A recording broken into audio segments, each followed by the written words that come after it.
Hi ladies, welcome to the Uncrowned Diaries. Been snacking on some almonds, so this might be my teeth. I'm on a roll today, so I'm actually going to be shooting two Uncrowned Diaries.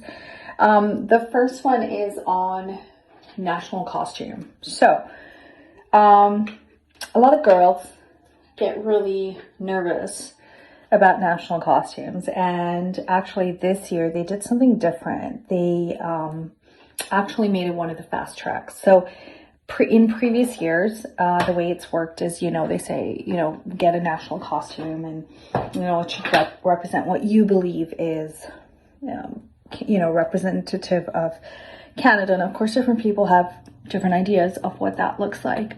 Now, for me personally, because of my work in the Indigenous communities, not just in Canada, but more so around the world, that's something I'm particularly passionate about. Also, as someone who is an immigrant, my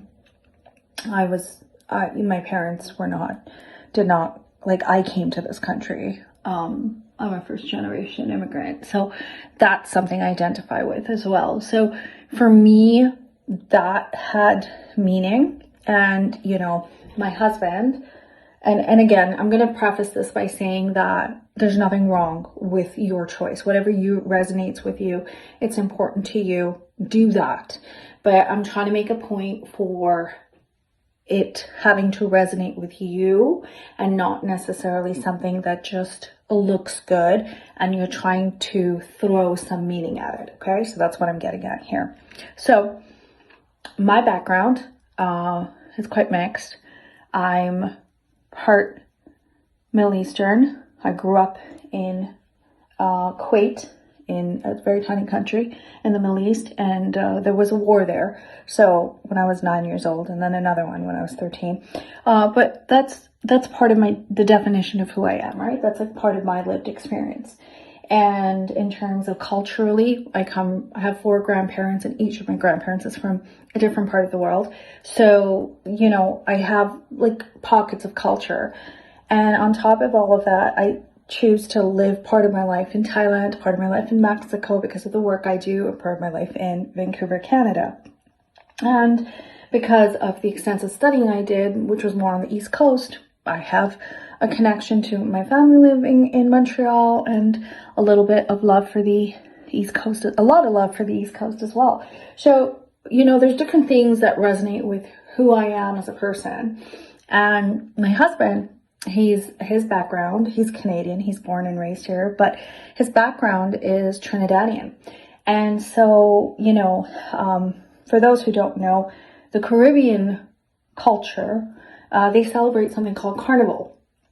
And Carnival is celebrated across Canada, in Montreal, in Toronto, in Vancouver, in Alberta, everywhere. But, these are the big ones in these places that I've attended. I know the Carnival in Vancouver, I know it in Toronto, and I know it in Montreal as well, because I've played mass at these different locations.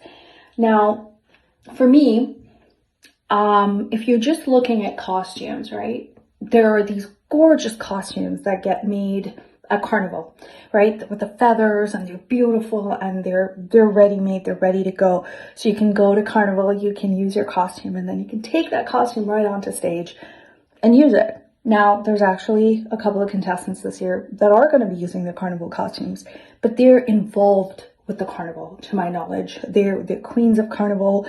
It's part of their everyday life. It is part of what their identity is. So for them to be using Carnival costumes makes sense, because they use the Carnival costumes. It defines who they are. It's part of their identity. They're involved in this in their communities. But be very careful about getting something just because it looks good, just because it's impressive and it's pretty. If there is no meaning behind it, okay, then where's the substance? And judges, as much as they want you to have some, showmanship, of course, you don't want to go up there with like not like a costume that you've not put any effort to.